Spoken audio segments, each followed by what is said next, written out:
Okay, picture this. Two people, almost like mirror images, moving together, thinking together, and they share this secret language just between them, shutting everyone else out.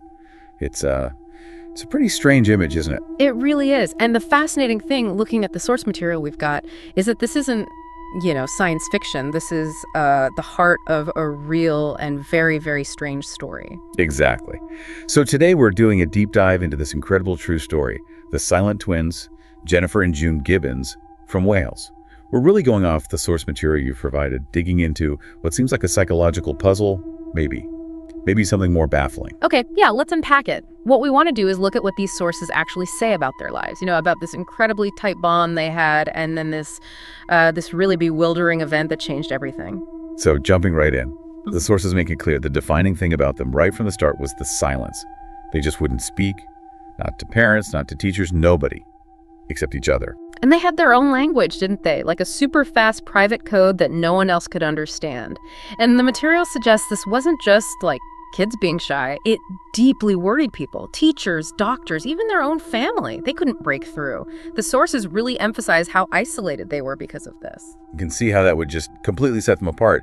And as they got older, the sources indicate this bond didn't fade. If anything, it seemed to manifest in, darker ways. That's right. The sources talk about them writing these really intense, often disturbing stories and poems, lots of violence and obsession themes.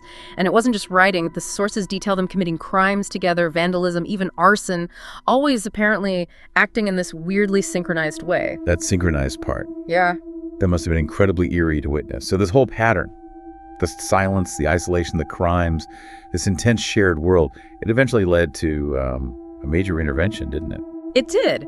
The sources explain they were eventually sent to Broadmoor. That's a high-security psychiatric hospital. They were there for 11 years. And apparently they mostly kept up the silence with the outside world, still mainly just communicating with each other. Right, 11 years. And then, this is where the story takes a turn that the sources present as just, incredibly hard to explain. They're 29 years old, they've been in Broadmoor over a decade, and something completely bizarre happens. Yeah, the sources describe this conversation very quiet, apparently, but monumental. Jennifer supposedly just turns to June and says, flat out, "I'm gonna die, you're gonna live." Just like that, stated as fact. And the truly unsettling thing, which the sources really highlight, hours later, Jennifer did die, suddenly. The cause was listed as acute myocarditis heart inflammation. But, and this is the kicker in the source material, there was apparently no clear medical reason why. No prior illness, no warning signs, nothing. That's the point that just hangs there, isn't it? Yeah. According to these accounts, how does someone predict their own death hours beforehand? Especially when the medical reason given seems, sort of incomplete based on the sources.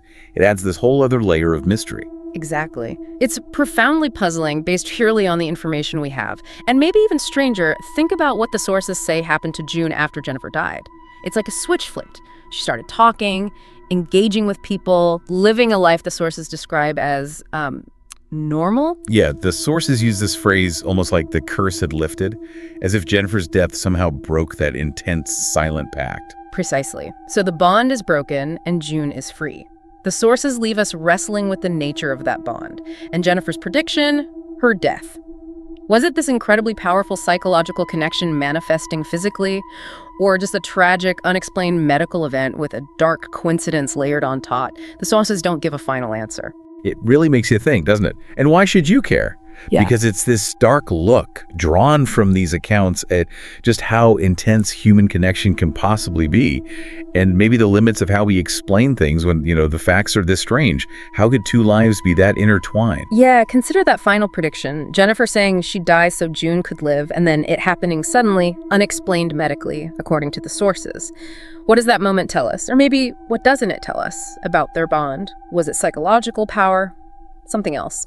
The sources frame it as a deep mystery. Definitely something strange to think about.